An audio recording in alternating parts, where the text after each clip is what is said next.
We're going to be doing a sloth encounter at 11 a.m. So if you keep watching here in about 8 minutes, we're going to be feeding that big guy.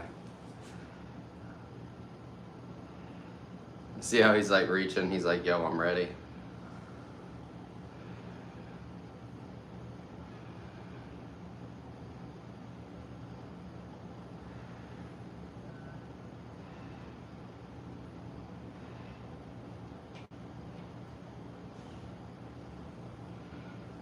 I know, he is like, what's going on? And I feel bad. So, almost set up. So the reason I'm always fiddling with these cameras is I'm usually have 3 different cameras right here, and sometimes it's a lot to get set up. So I apologize about all the back and forth. But what can you do, right?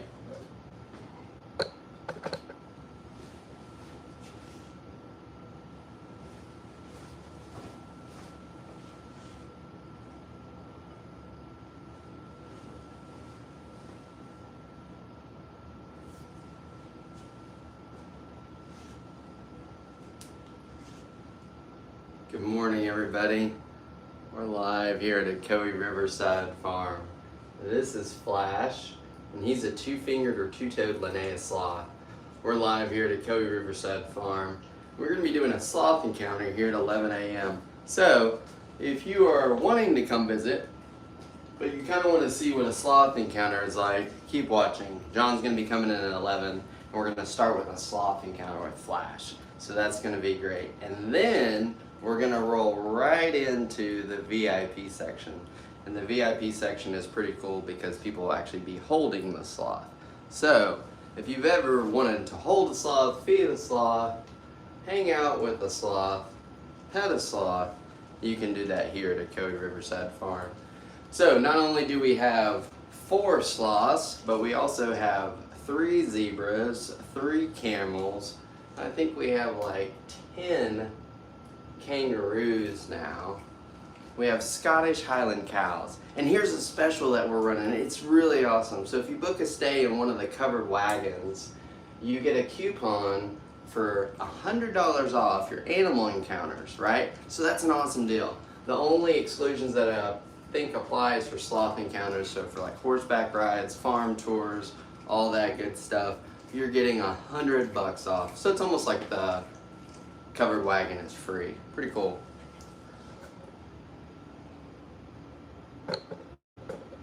Good morning, everybody. If you're just now joining us, this is Flash. He is a 2-fingered or 2-toed Linnaeus sloth, and we are hanging out live here at Coe Riverside Farm.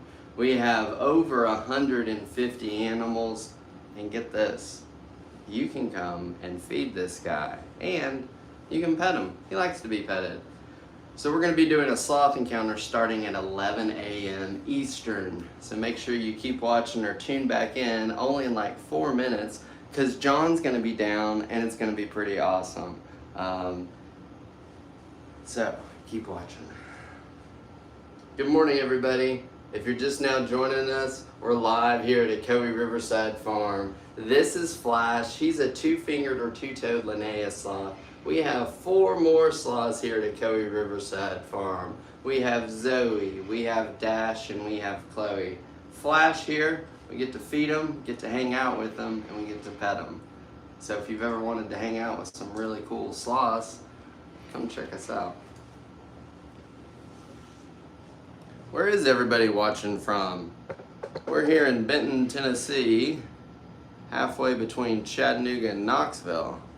I think the other day we had the North Pole watching. I think Flash was like, glad I'm not in the North Pole. Hey, Kansas, Arkansas, Florida. His strength is incredible. So here's the cool thing. Their relaxed state is actually clamped on. Michigan, good morning, Michigan. Indiana, thank you for watching. Thank you everybody for watching and for all the likes and the shares. That really helps. It's obviously takes a couple bucks to heat the place, right? Maryville. So we just had people down here yesterday from Maryville. They were a good time. Misery. Where is Misery? Or hopefully you're not saying Missouri. Let's see. Can your algorithm ask a name? I don't know. I do not know what that is. Hey, Hattie, what was your question? Good morning, everybody. Sometimes the algorithm tends to filter out some of the comments. So if I miss a comment or something, feel free to send us a message and we'll check it out later on. If you're just now joining us, we're live here at Cowie Riverside Farm. That's Flash. He's a two-fingered or two-toed Linnaeus sloth. I'm Kevin. We're here at a Cowie Riverside Farm. We have over 150 animals, and this is Flash, and he wants you to come hang out. It's a pretty cool place. Hey, buddy. Hey, Kevin. All right, I think I hear him. We're getting ready.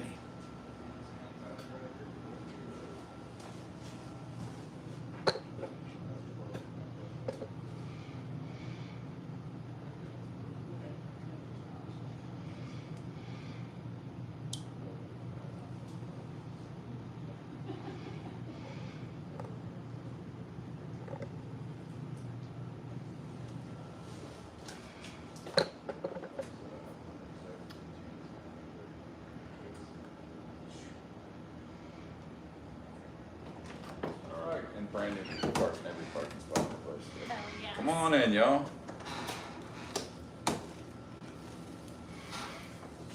Flash is ready. Excellent. Hi.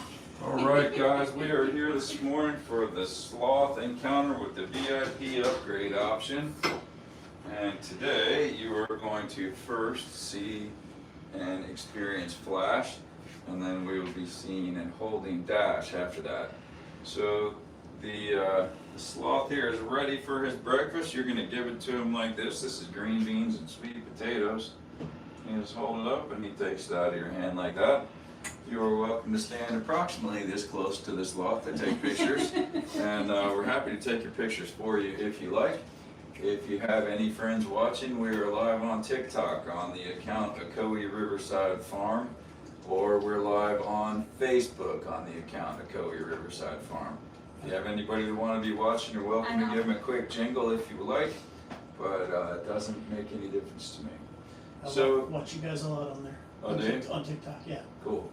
This is Flash. Flash is a two-fingered Linnaeus sloth.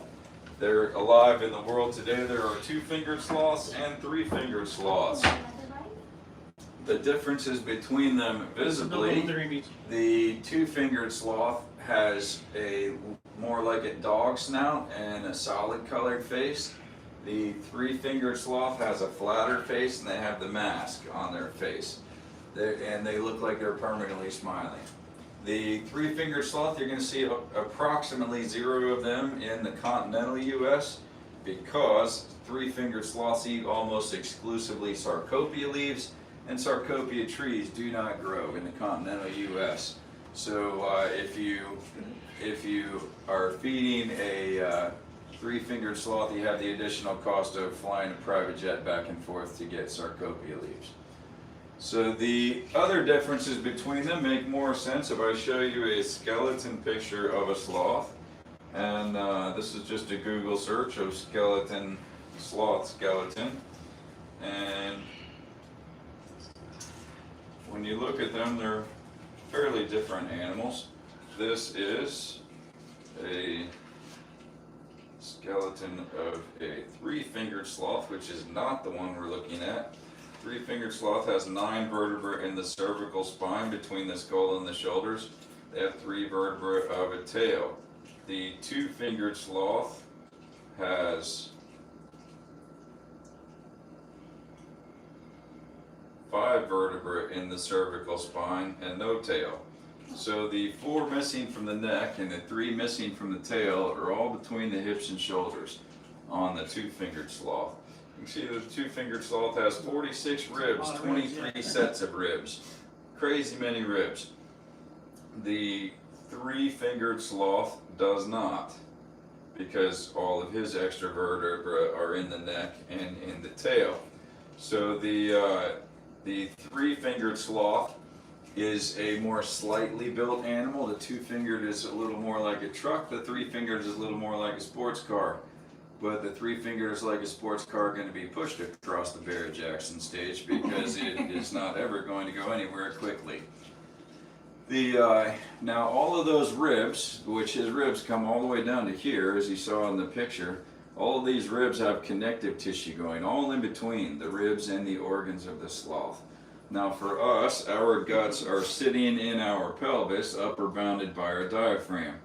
So they're just kind of loosey-goosey in there. And if we were upside down on an inversion table for like a couple of hours, we're going to get pretty doggone uncomfortable with that.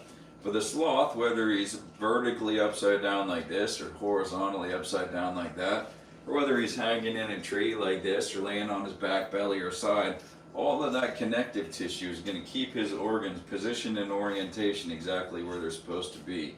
So it doesn't matter what his body position is. I personally think, and I don't have any data to back this up, that all that connective tissue operates as a shock absorber because the sloth is well known to withstand a 100-foot drop all the way from the canopy to the floor of the rainforest and go oof and just climb back up. The brave little guy. yeah, the sloth. Everyone knows that sloths are slow. That's what they're famous for. But sloths are slow in ways that it may not have occurred to you that it would even be possible for a sloth to be slow. So they're slow not only in their movement, they're slow in their digestion, metabolism, metabolic processes. They're slow in every single way that an animal can be slow. The slow in their digestion. A sloth is eating about 10% of its body weight every single day, and yet it goes to the bathroom only once in 7 to 10 days. So what it's eating is almost exclusively leaves in the rainforest. Leaves are very low in caloric content, very low in nutritional value. So that is the beginning of a sloth being slow, is that it is working on an extremely limited energy budget. The sloth, when he is in the top of the tree, he is safe. He is very slow, so he's not, visibly easy to pick up. He has no scent gland, sweat gland, musk gland, none of that. So there is no natural smell to a sloth. The sloth is so low in energy that he does not maintain his body temperature. And he loses interest when he runs out of green beans here, so you might want to get some pictures going while he's hanging right down there at your face level. Hi.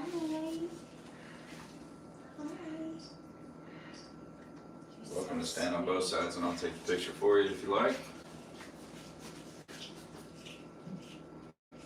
You're so sweet. You like to eat your green beans, don't you? Yes, he does. Look at the size of the teeth on a sloth. Mm-hmm. You got some big chompers. I'm going to do video there so you can see that. So you guys have it. She's got an iPhone if you'd rather do it with that.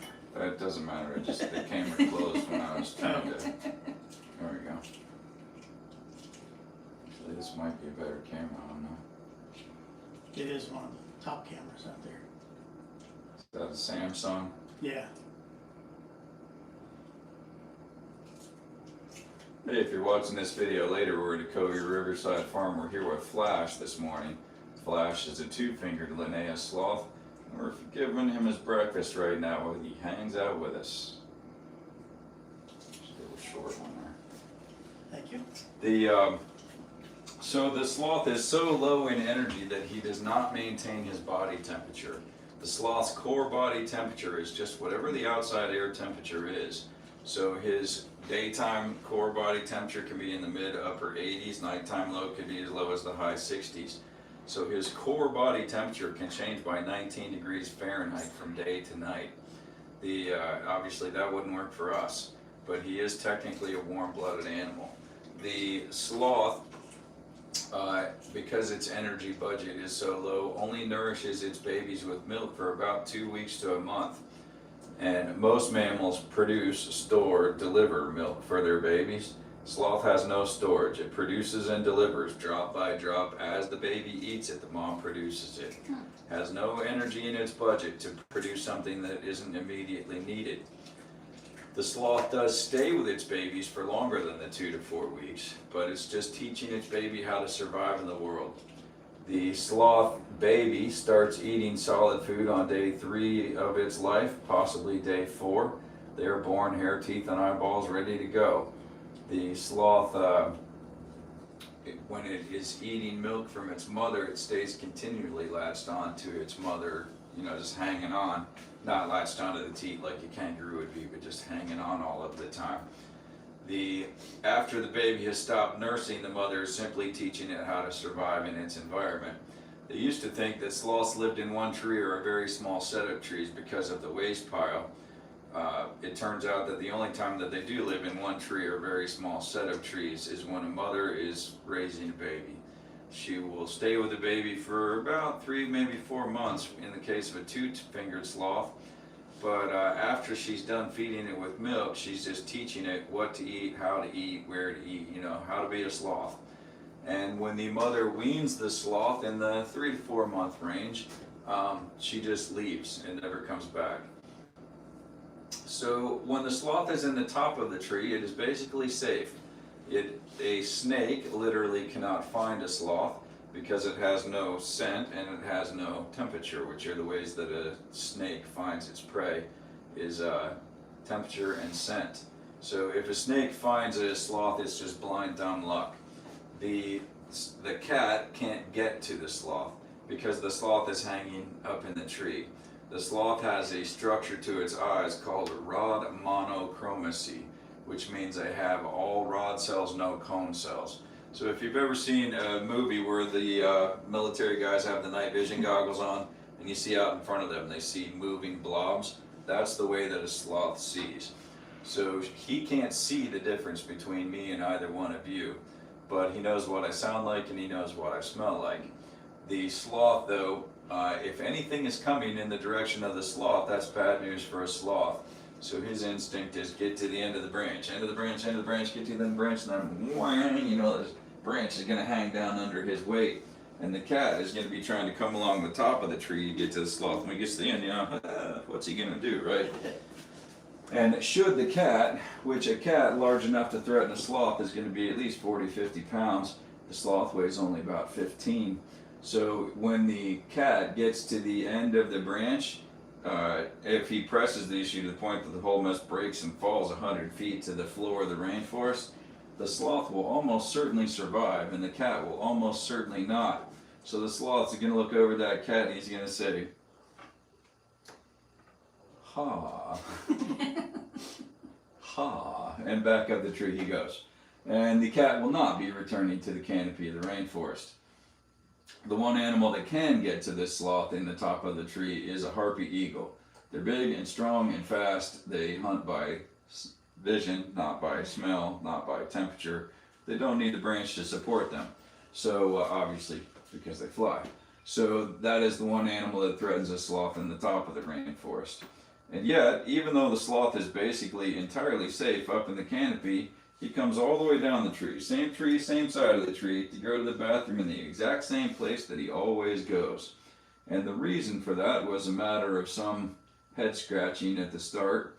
And often scientists have some pretty dumb ideas on the way to some correct ideas, or not. And so the first idea on why the sloth can, when he scratches, he almost always hangs 2 right or 2 left. He hangs 2 front, 2 back very often, but if he's scratching, it's almost always 2 right, 2 left. So pretty funny. But anyway, the first idea on why a sloth comes down a tree to go to the bathroom was simply that the sloth is a neat animal. And obviously that makes no sense whatsoever. So the sloth obviously is not going to risk his life and safety just because he's the Adrian monk of the rainforest. So cross that idea off. Then the next idea was that he is fertilizing his own tree via his waste. Again, nonsense idea. If he lets it rip from anywhere in the canopy of the tree, it's going to fall above the root system of the tree, so no net effect. The actual reason that he comes down the tree is the sloth-moth symbiotic relationship. So in the wild, not here, thank the Lord, In the wild, sloths need moths and moths need sloths. There is a particular type of moth, and there's 3 species of it, that are called sloth-moths. They live nowhere in the world except in the fur and in the waste pile of a sloth. Hey buddy, you gonna go to sleep on us? When he's hanging all slack like that, he's like, I don't know, maybe it's time for a nap. What you doing, Bob? I got a Hey, full come on. belly. He shouldn't be full yet. He usually eats all of that. But whatever he does need during his encounter, he knows it's going in his dish. He's not going to miss anything just because he didn't eat in an encounter. And in fact, if he didn't come down to the encounter at all, he would get the same care that he always gets. His food would just go in his dish on the other side of that door instead of hand feeding him out here. Rarely the case. Usually, you see all the smears on the glass? That's his side of the door. So his thing is at 10 o'clock usually. And at 10:01, he's smearing his nose around the door, going, "Hey, it's time for the thing. Let's do the thing." And by 10:05, he's in here just beating the heck out of the door like this.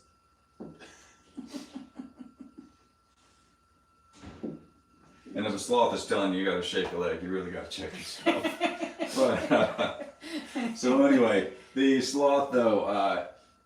The sloth-moth symbiotic relationship. Of course, symbiotic means beneficial to both sides, where parasitic would be beneficial to one, neutral or harmful to the other. The nature of that symbiosis is that the moth benefits because the sloth is the food source and the living environment of the moth. The moth eats the moss and algae that are all in the sloth's fur and then fertilizes the same via its waste. So the sloth moths only fly short distances at a time, maybe 18 inches, give or take. The only 2 reasons that they ever leave the sloth are to drink water that pools up in the leaves and the canopy of the rainforest, and to get into the sloth's waste pile to lay their eggs. Beyond that, they live their whole life on the sloth, just crawling around doing what moths do. The benefit to the sloth is at least threefold. First, the sloth benefits from the more moss, more algae, more disguise from harpy eagles. If you've seen a sloth in the wild, they're all nasty looking. So the white, gray, brown hair make an excellent backdrop canopy for the brown and green and black mold and algae and moss that are growing all over the sloth, which makes them desperately hard to find, which is part of why there's so little sloth research for a long, long time. There are now radio collar sloths, and we do have the tracker things up in the shop that are sold by I got to find out if it's Fallow or Follow, I don't know, Fahlo. But they do have a number of radio collared sloths, and they move more than we used to think they did. The second benefit to this sloth is as he grooms himself, he licks up a certain amount of the bodies of the moths themselves. And the moths are the sloth's protein source. He doesn't need any other protein in the wild. Third, and most importantly, as the sloth grooms himself, he licks up a certain amount of the waste of the moths. And the waste of the moths are the key to the game for the sloth. You're welcome to pet that guy. He likes to be only petted slow and just stroke him slowly. And he's softer than he looks like he would be. At least I think so. But the waste of the moths is the key to the game for the sloth. The waste of the moths are how the sloth replenishes his gut bacteria. Now, we also have helpful gut bacteria. Our gut bacteria lasts throughout our lives unless we take a lot of antibiotics. If we take antibiotics, that interrupts our gut health, and we need either probiotics or Greek yogurt to fix up our gut health. Now, the sloth doesn't know where Publix is, and he's never heard of GNC. He's not going to get any probiotics. He's not going to get any Greek yogurt. So, for the sloth to fix up his gut health, it is the waste of the moss, or where he gets his gut bacteria. Now, the sloth here does not need 100 to 150 moths living in his fur all of the time. He doesn't need it here because 1, there's nothing out to get him, so he doesn't need the disguise. 2, we feed him other protein sources, so he doesn't need the protein. And 3, what interrupts his gut health is cold temperature. Now for us, it's antibiotics. For him, it's cold temperature. In the rainforest, he gets cold fairly often because he doesn't maintain his body temperature. And if it gets cold in the rainforest at night, the sloth gets cold too. So he regularly needs to replenish his gut bacteria. But similar to us, we never have to give our gut health a second thought unless we take antibiotics. We never let him get cold. So it's always 80, 81 degrees in this room. And so the sloth never gets cold. He goes outside if it's 70 plus outside. This one goes in his outside enclosure right there. The other ones go out for walks with us outdoors, but this one has never been held, so he doesn't go out for walks with us. But he does have his outside enclosure where he gets fresh air and natural sunlight. But he doesn't ever get held. So he does come down the tree to do his business on the same pile that he always does his business on, and he's only going to be down for 2 or 3 minutes. So when he comes down, the moths all fly down into the waste pile, lay their eggs as fast as they can, and get back on the sloth. Because they only fly short distances. If they miss the ride 100 feet back up, curtains. They're never getting back up. So the sloth, though, when he comes down the tree and he's going to let it rip, remember he only goes to the bathroom once in a week or 10 days. So when he does eliminate, it is going to be 1/3 of his total body mass when he goes between solid and liquid at the same time. He doesn't even tinkle between trips down the tree. So putting those numbers to human perspective, I weigh about 200 pounds. So if I was going to eat 10% of my body mass every day, that's me rolling into Outback and saying, bring me 20 of the 16-ounce porterhouse steaks today. Or if I had to go to the Golden Arches, I'm saying bring me 80 quarter-pounders to eat today. I guess that'd be only the meat, I don't know. But anyway, it'd be a lot. And if I was going to eliminate 1/3 of my total body mass, we're talking about a bag of dog food and a 5-gallon bucket all at once in 2 or 3 minutes. So that is really, truly letting it rip. So he comes down the tree, he does his business. Now the moths lay their eggs while he's down. This week's eggs are the following week's larvae or next week's moths. So every time that he comes down the tree, there are new moths to fly up onto the sloth and live their whole life on the sloth. So that is how that whole system works, and it is a proven fact in the wild that if a sloth's moth colony fails to thrive, the sloth cannot survive without it, and vice versa. If the sloth comes to a bitter end, the sloth's moth colony will also not thrive. The only time that a sloth changes its waste pile, from what I've read, of course I don't have wild sloths, but the only time a sloth changes its waste pile is when a mother has a baby. She stays in that one tree or small set of trees, and the baby knows to go on that waste pile. When the mother weans the sloth, she just ditches and never comes back ever, and so she starts a new waste pile when she weans the baby. Pretty much beyond that, sloths always use the same waste pile.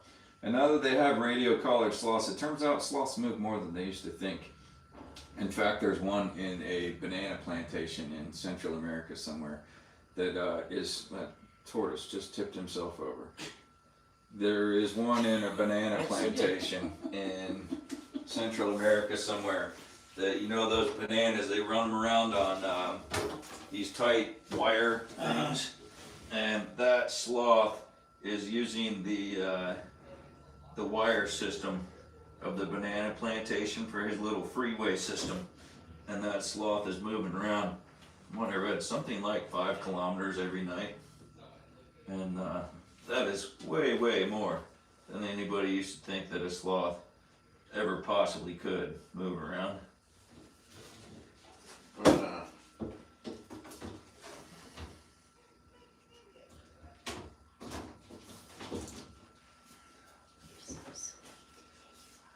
Yeah, that tortoise in there is 1 year old. The ones up in the pheasant farm are like 15 years old. Oh, he's got a friend in there with him too. Yeah, that's an albino iguana. They usually are out in the barn aisle, but it's too cold out there.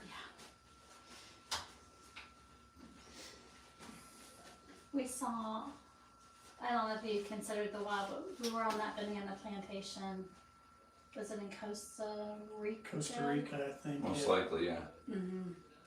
But there were like 4 or 5 in a tree.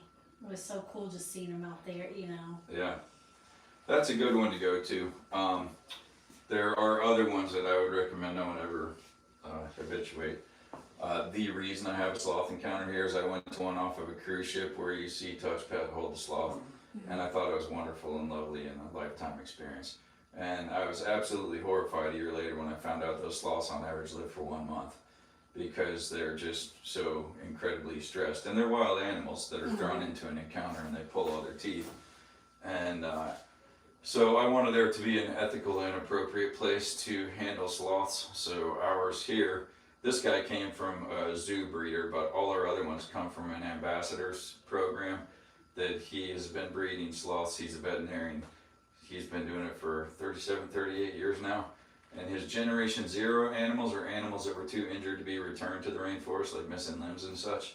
And before they can come to, like here, those sloth you're about to hold next, they are at least 6 generations removed from the rainforest. So that's great, great, great, great grandparent, parent, then them.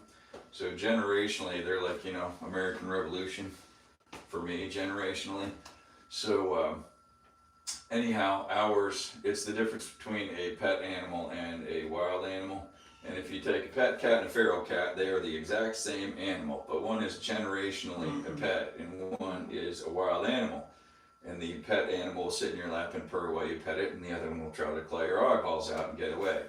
So that is the difference between my sloths and most any other sloth that I'm aware of, is that they are raised in an ambassador program. They stay with their mother until the mother weans them of the mother's own choosing, but they're held by people every day after day 12 of their life. They're not held by people the first 12 days because they're establishing their gut bacteria by eating food out of mom's mouth. She's not regurgitating. It's not possible for a sloth to regurgitate, but she chews the food. The bacteria from her mouth gets all on the food, and that is how the baby sloth establishes its gut bacteria. And so they're held for 30 seconds and 45, then a minute over time. And then when the mother weans the baby of the mother's own choosing, meaning that she leaves and never comes back, that is when the baby has to be evaluated, because as an individual, not as part of a pair, they have to pass the ambassador protocol. This tortoise is about to do it again. As an individual, not as part of a pair, they have to pass the ambassador protocol, which means that they actively seek human attention and they genuinely enjoy human contact, or they don't come here. And ours only do 2 hours of encounters per day, only 2 people in an encounter. So that's how we just don't stress our sloths.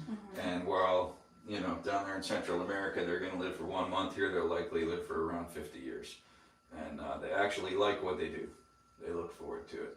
And you'll see that when we get the baby out here in a few minutes, that he's going to be like, and he's going to want to come right to you.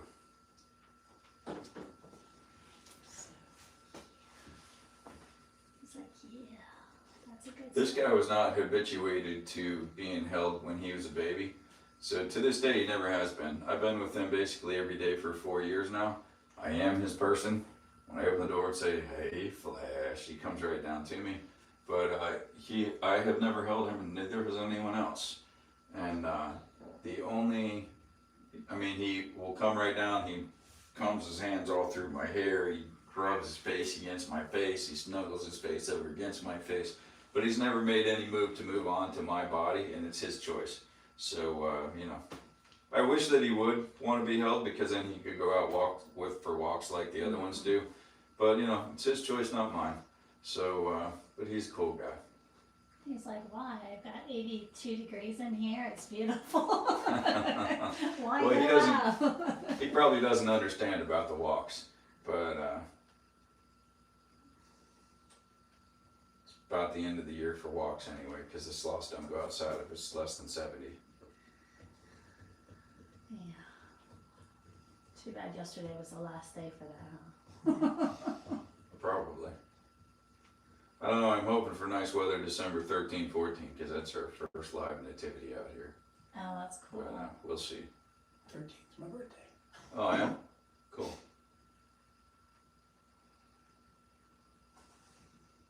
Gonna be 39 this year? Yeah. Again. Plus 20. I was born in 69, so I'm 56.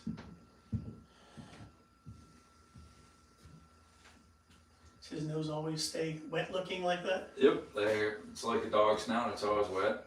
Their eyes, you can see the tiny pinpricks of his pupils there. And see the way he just closed his eyes and his nose has started going? He's experiencing his world by smell because there's not much movement for him to look at. So he's just listening and smelling. And a lot of people don't know that sloths have ears. Proportional to his head, his ears are just as big as our ears are, proportional to our head. Right there is where his ears are. He's got big external ears, just like we have. He's like an 80s rock star. You wouldn't know they had ears unless you dug in their hair. But, so his primary senses are his smell and his hearing, because his vision is not so good. I mean, it's not that it's bad, it's purpose driven. Both day and night he sees motion well. And another major thing about a sloth that we didn't cover in that 30 minutes is that when the sloth is hanging in the tree, that dude is exerting no energy whatsoever. So for us to do a 2-arm hang, we are burning through energy. So a minute is a long time to do a 2-arm hang. But the sloth is very much different. He has tremendously tight tendons in his hand and in his forearm. So clamp down like that, that is the natural relaxed state of a sloth. So it is so true that he is exerting zero energy to hang there, that if the sloth's life ended while hanging in that tree, he wouldn't fall. He would continue to hang there, not living, until something rotted or something knocked him out of the tree, whatever the case. But he wouldn't fall just because he stopped living. But pretty weird. All right, let's trot out our next guy. You guys can sit in those chairs right there. You might want to slide them off the wall a little bit. And this is Dash. And Dash is 14 months old. He does not live in this basket. He transfers back and forth between the house and down here in the basket so he doesn't get cold in the winter time. And remember, as I said, that clamp down is a natural relaxed state of a sloth. So when he hangs on here, see his claws are going to just walk right down. He's not afraid. That's just how a sloth is. And he can hang on you like this, or he can wrap his arms around your neck, either way. If he's holding on too tightly, you just have to tap like this. Tap, tap. That tells him, hey, loosen up there, dude. And that will make him release. He's like, I smell breakfast. All right, are you going to be first? Sure. All righty. Put your hand under his bum. Support him like that. And then he's just going to hang out with you. And remember, they don't like to be scratched. They like to be petted slow and gentle like a sloth. Sweet potato, yeah. Sorry. So this guy is Dash. Dash, again, is a 2-fingered Linnaeus sloth, like pretty much every other sloth that you see in the continental U.S. Dash is 14 months old, is that right? Yeah, about to be 15. Dash is 14 months old. He's been with us since he was 4.5 months. It's not a big piece of tater. Is that too big for you? And they just chew a long time. He's not in a rush.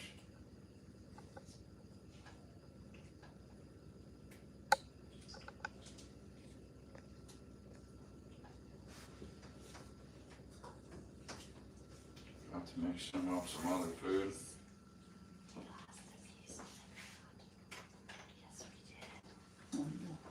On the floor. I'm looking on the floor and I don't see it. And just let him be there. We don't feed him off the floor. Here's some other pieces right there.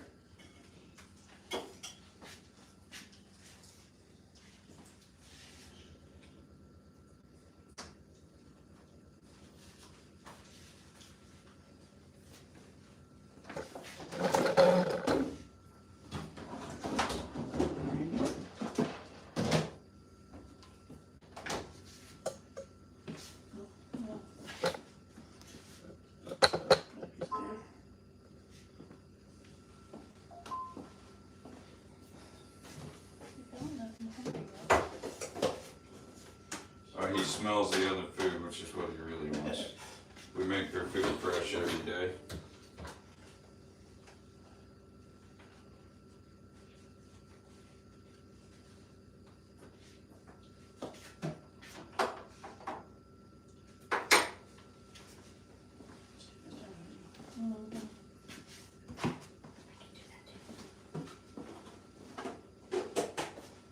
You're like holding a baby. Yeah.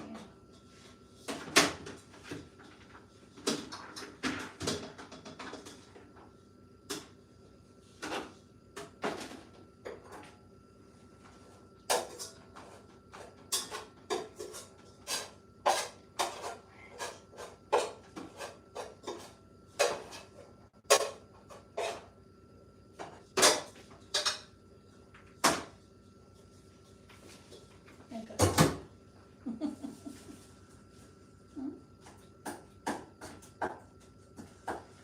What we're making here is organic long grain brown rice with some dog food dissolved and mashed for protein. To it.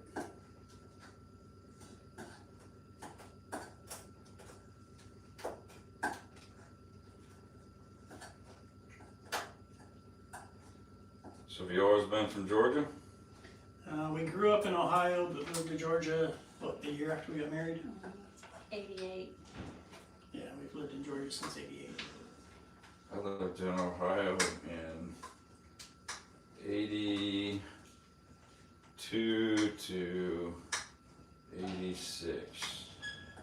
Where about? Tip City, Ohio, 14 miles north of Dayton. Directly on I-75. Like I-75 was my backyard.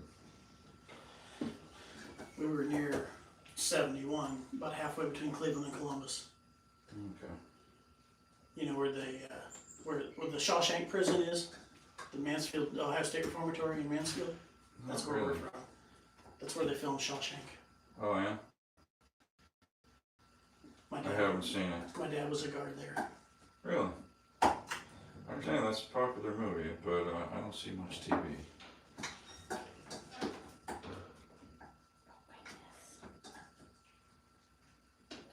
There was a prison cell construction place in the town I was in Tip City, and that was a job you could have, was to sit in a prison cell for 8 hours a day and try to dream up ways to form a utensil or ways to liberate yourself. You got paid by the hour, but if you formed a thing that would be dangerous to people, you could get a bonus, and if you liberated yourself, you could get a bonus. And I talk weird because we're on TikTok and certain words will get you thrown off. Uh-huh.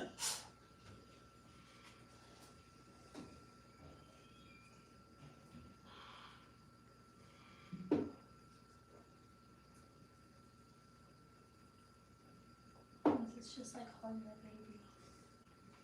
Just, like patting the back and just watching it go to sleep on me.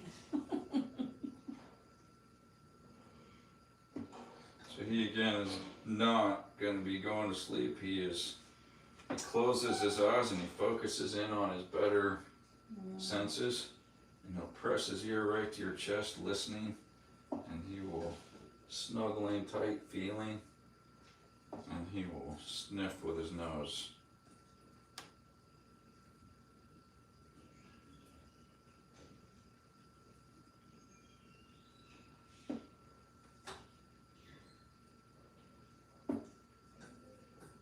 Right now he's probably saying, I wish you would hurry up with my breakfast. Oh, you don't need your breakfast, do you?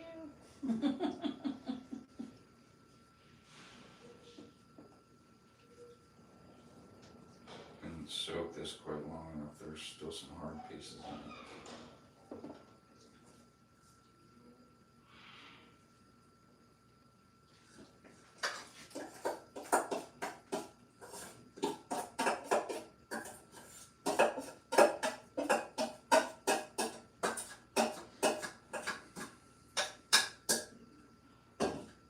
When I lived in Ohio, I used to show Arabian horses for wood burning hinds, which which at the time was pretty much the most famous breeding horse barn in America. Last year I worked there, they took, let's say 18 to the Nationals and had, between those horses, had like 20 some national championships. I was a teenager.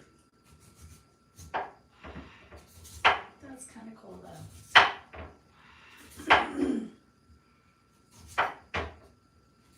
I employ a bunch of teenagers here that I'm like, how'd you like to say that was your first job? Sloth keeper, monkey keeper, camel guy.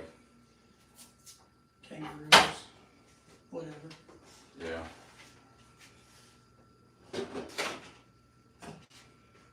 So that would be pretty incredible as a first try. Beats fast food or steak, huh? Say what? Said it beats fast food or steak. Yeah, right? Yeah, I worked in fast food and you worked at Ponderosa. You know, steakhouse.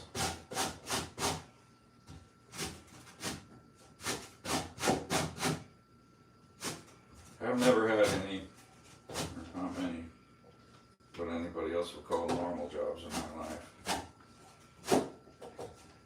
I showed horses, and I raced horses. Well, I raced horses and I showed horses and I raced horses again.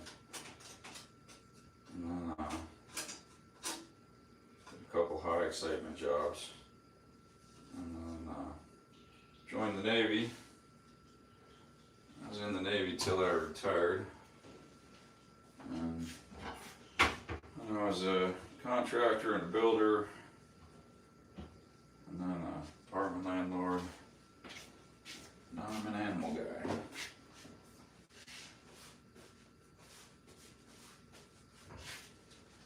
But the primary goal of the business here is to glorify Jesus Christ in everything we say and do, and let the chips fall where they may.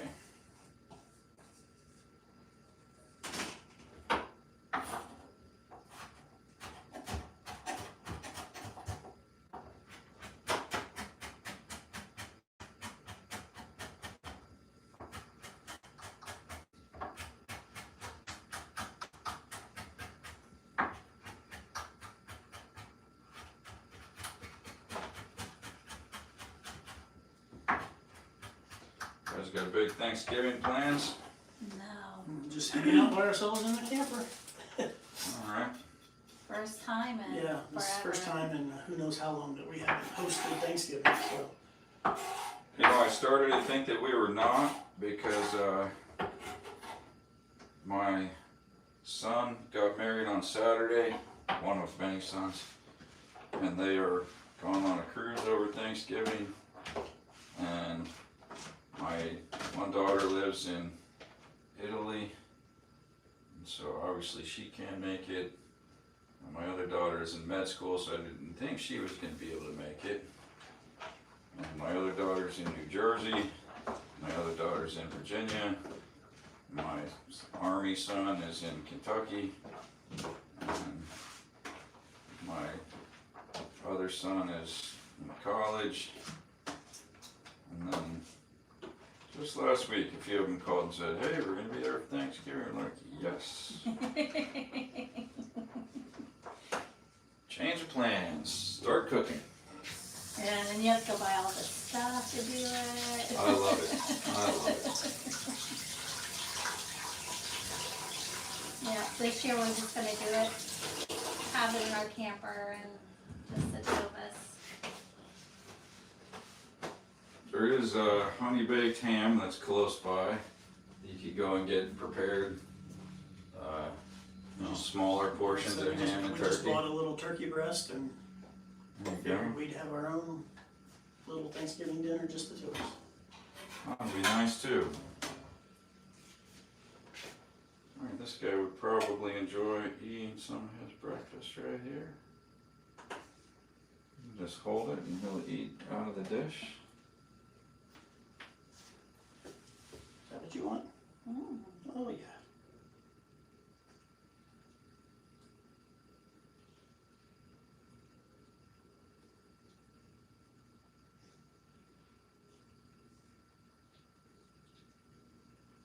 So their tongue is sticky. No, not really. He's just lapping it like a dog, basically. If you stuck your tongue into that bowl, you'd come back with some pieces too. That's okay, I don't want your breakfast. That looks good though, but no thank you.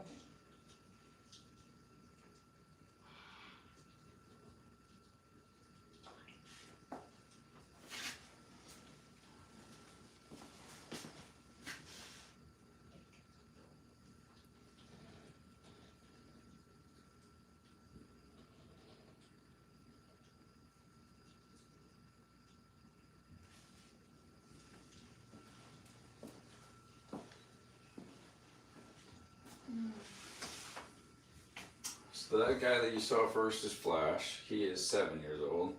This one is Dash. He's 14 months old. Zoe is in that room. She will be 2 next month. And Chloe is the little baby one who's up in the house right now. Is that about as big as what they get? He's 7 years old. That's as big as he'll get, yeah. Zoe, mass-wise, is as big as Flash is, but nowhere near her maturity. So if you look at Dash there, his claws are like this big, Zoe's are like that big, his are, like that. And Dash's teeth are quite small, Zoe's are a little bit bigger than his, and his teeth are just plain huge. And Chloe has just tiny little claws and tiny little teeth.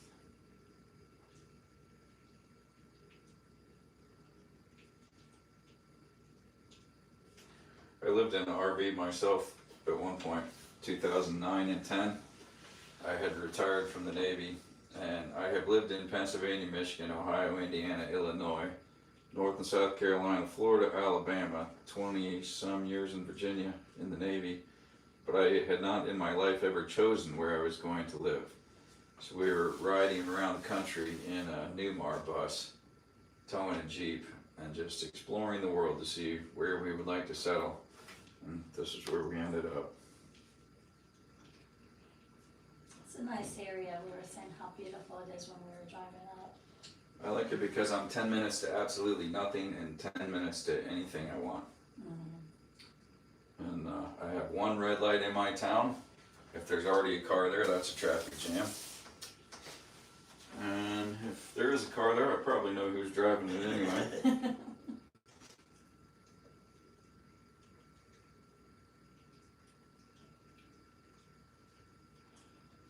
But I came from Norfolk, Virginia, and up there, it's you and 80,000 of your closest friends that all have to be at work at the same time at the same place every day. I've never been able to figure out why they won't stagger the start times. If I left my house at 5:45, I was there at 6:10, and then take a nap. If I left my house at 6, I'd be lucky to make it by 7. He works, either travels a lot or he works from home. And then, goodness, you got an itch on your nose? What do you do that you travel a lot? I work for a company that does energy management stuff, mostly supermarkets. Okay. The refrigeration controls, HVAC, lighting, all that. So they're trying to stagger start times and starting current and stuff like that? That and just, making sure everything's running at its optimum performance. And if we're doing a new store, just making sure that everything was installed and operating correctly and stuff like that. A little bit of everything when it comes to that. And I said it's mostly supermarkets, but we do a few other things. Like the last job I was just on was a Lifetime Fitness that they replaced all the rooftop units on. So we went to go check out all their HVAC for them. I usually travel, and on average, probably three out of the 4 weeks a month. Yeah.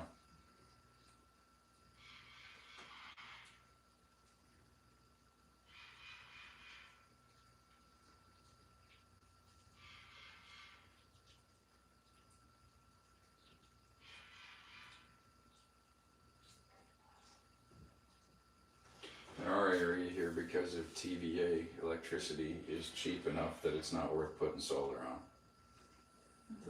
The price per kilowatt hour, I had an estimate from Tesla one time, and they told me it would cost, just for my residence, not for everything else, that it would cost $60-some thousand to install a system that would give me a 25% reduction in my power bill. I'm like, oh, so it would never recoup. And they're like, no, it wouldn't. I'm like, oh, okay, thanks. And they don't have reverse metering here. When I lived in Chesapeake, Norfolk, Virginia Beach, they had reverse metering that, you know, by the kilowatt it spins the same rate forward or backwards. So, you know, in the day it spins backward and at night it spins forward. And so that's a good thing. But to make solar work here, because there's no reverse metering, you need a whole lot of batteries. And that gets expensive.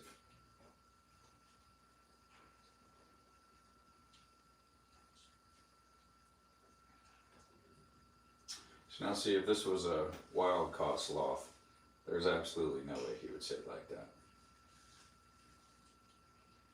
Instead, he's just a chillax little guy. And he's like, So yeah, is, yeah. this is what I do.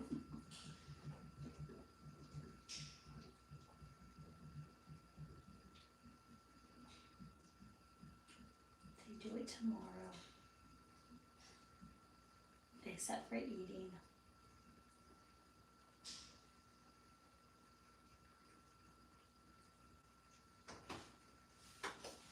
No. You're fine. I'm holding the bowl.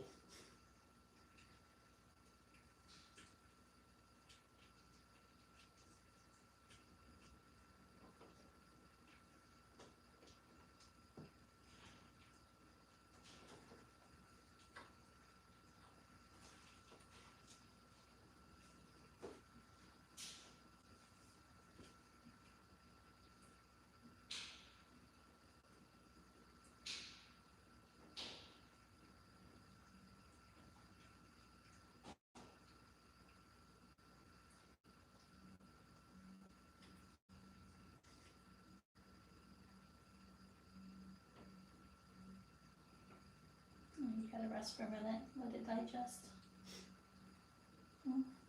Way more than a minute. That's going to be in him for a week.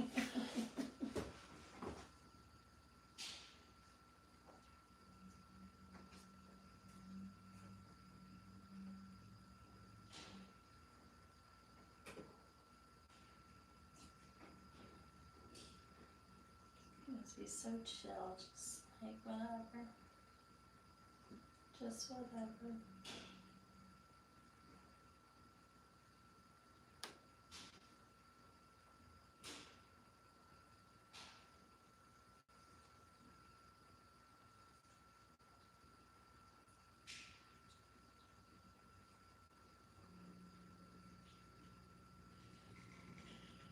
Again, like holding a baby, you got solver on you. Sure. Oh, hello. Hi. Do you want another green bean? Is that what you want? His nose is dripping on you. That's alright. He's smelling Dash's breakfast there. Like, yeah, that green bean's not really what I want. You're welcome to let him have some of it. Dash is probably done. You want some of this? You want some of that? Say, oh yeah. Oh yeah. Oh, let me hold your hand a little closer so I can.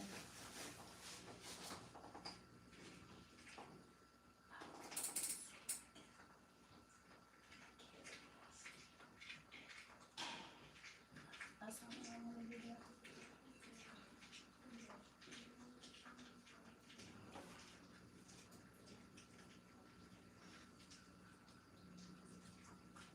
There we go. Okay, there we go. Oh yeah.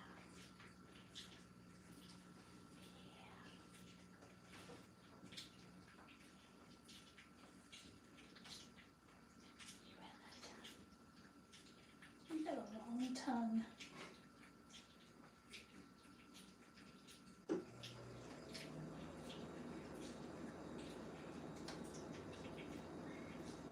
Yeah. Like, I'm holding your hand so you can't take it away.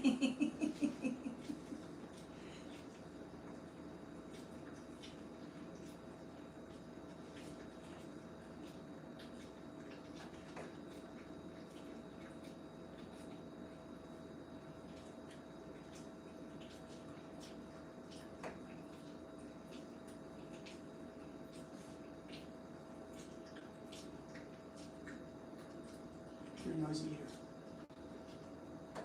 Yes, you're a noisy eater.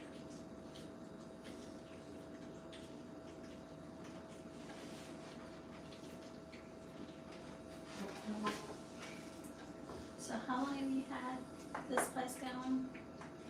I have lived here since 2019. We started doing this in like 2021. And I built this building in 22. And we opened to non-lodging guests in 24. And we opened the check-in store there in August. Are you adding on to it? Looks like it's your building. That is our next big thing. I guess I can say what it is. That is the monkey house. Oh, okay. Oh. And the monkey house is where we'll do monkey encounters, and you'll actually be able to swing from the ropes with the monkeys and swing on swings from the ceiling with the monkeys. It's gonna be pretty cool. That is pretty cool. My arm's getting tired. Can I switch hands?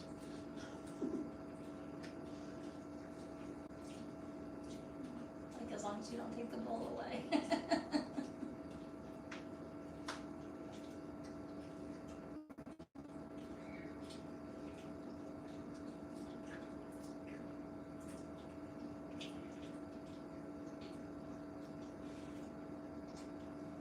You about finished it?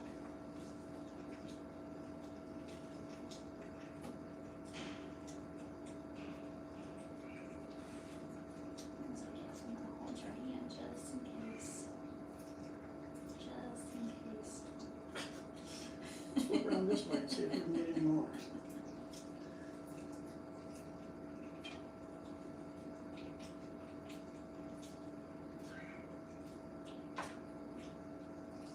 That's about all.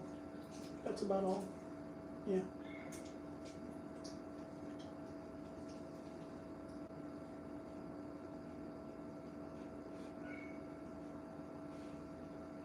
See, it's about all gone.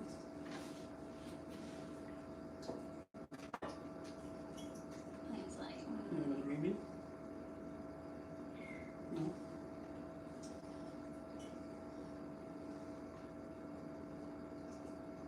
No? You want more of the other food, don't you?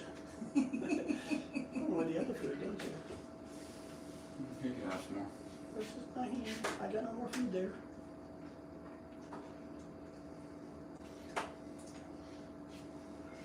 There you go.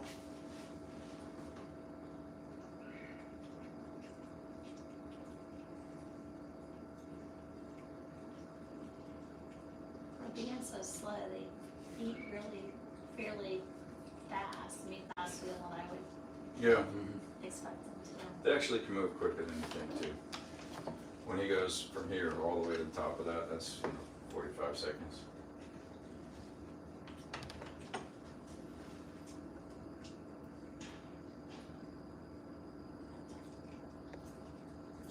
Uh-oh, did somebody else come in? Did somebody else come in?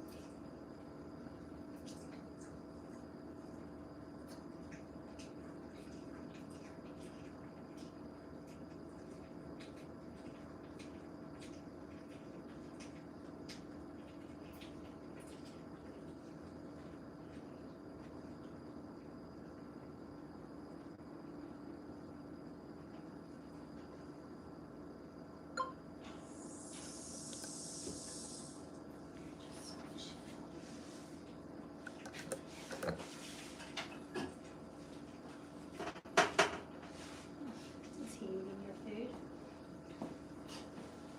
Be right back. Okay. Is he eating your food?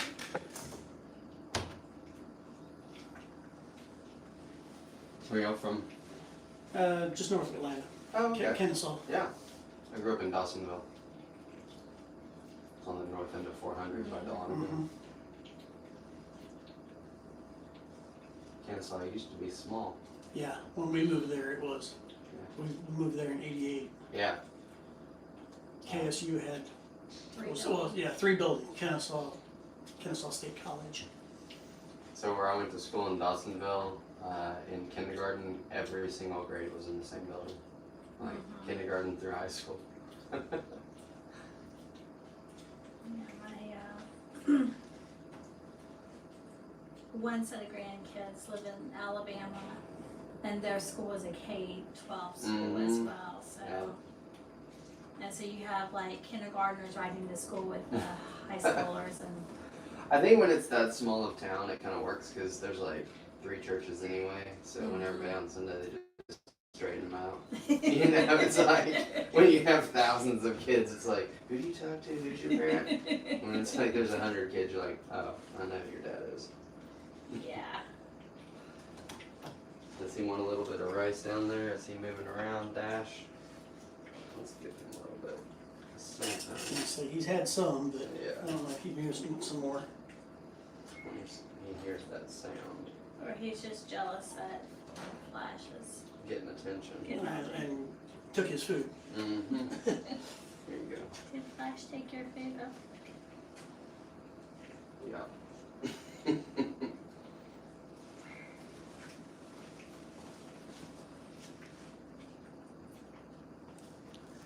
It's funny, my dad worked for Bill Elliott doing like all the NASCAR stuff.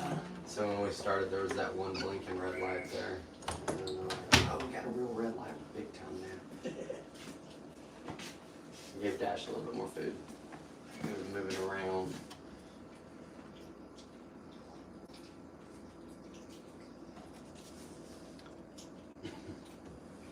When they try to get it off their nose, I think they look like Edward Scissorhands. You know, they're like trying to comb their face or their hair. You good, John? Yep. What's the new kid's name again? Landon Landon. with a Y. Oh man, another weird speller.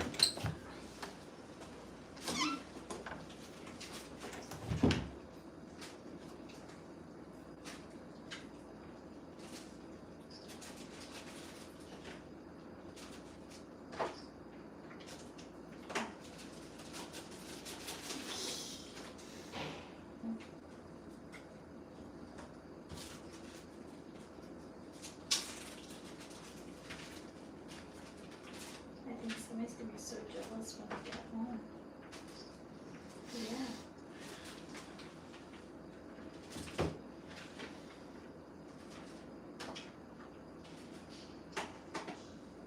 You guys must have booked a while ago, huh? It's been 2 or 3 weeks probably.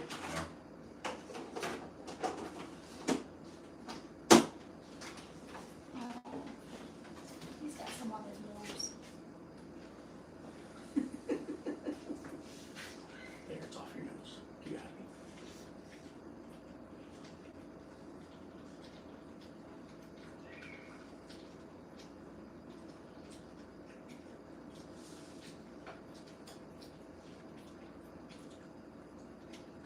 So what do you guys think of sloths? Oh, I love them. What surprises you the most about sloths actually being this close to them? I think about how like soft they are, and how gentle they are, and like I mean, granted, yeah, they've had people encounter, so they're not afraid, but Just sit there and hug you. just so laid back.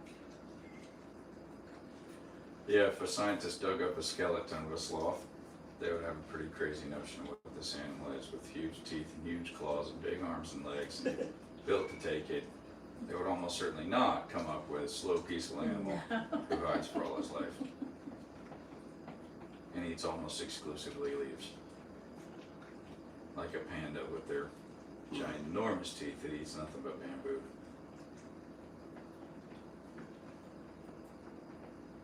You gotta admit, those teeth, they gotta crunch through that You got it all. bamboo. You got it all.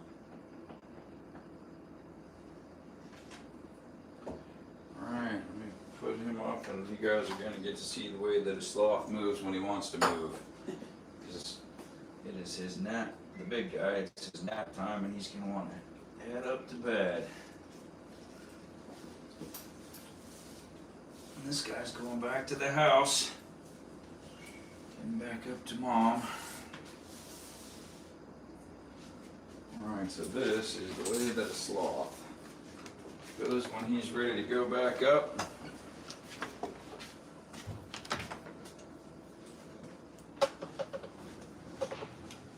You guys are welcome to walk in there and see the way he moves. Quicker than you think, right? Yeah. You know what's motivating him is it's nap time. He's heading up. He's gonna go up there and Go most in his likely climb in his hammock and take about a 2 or 3 hour nap right now. Sounds like a good thing to do today.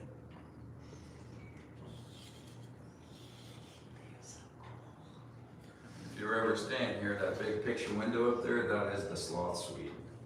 Oh. That's the living room of the sloth Oh, suite okay. up there. And that one sleeps 10. Wow.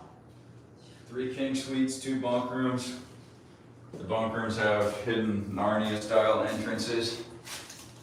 Chef's kitchen, game room. Big jetted tub. Pretty cool place. And that's the way Flash just scurries right up and gets focused on nap time.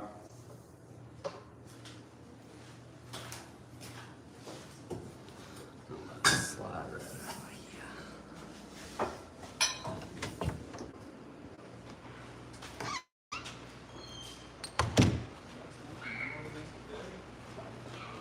Your experience. If you guys do Google reviews, you can scan this one if you want to give us a Google review. If you don't do Google reviews, it's a pain in the butt to set up the system.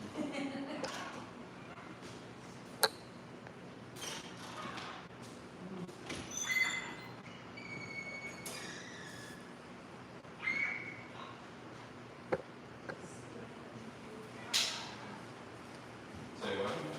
I have a lot of signals, so it's not Didn't me. they go like sign that Oh, yeah. down?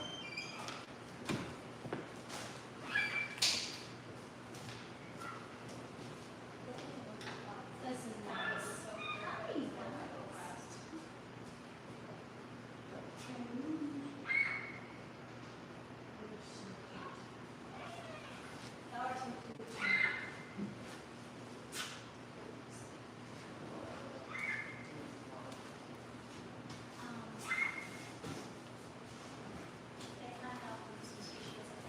Yeah. Hello. How are you? It's a camel. It's a camel.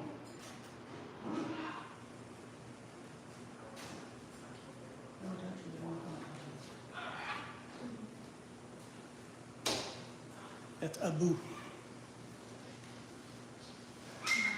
can't. Well, it says over here. Keep it over here. That's Humphrey. Say baby. Yeah.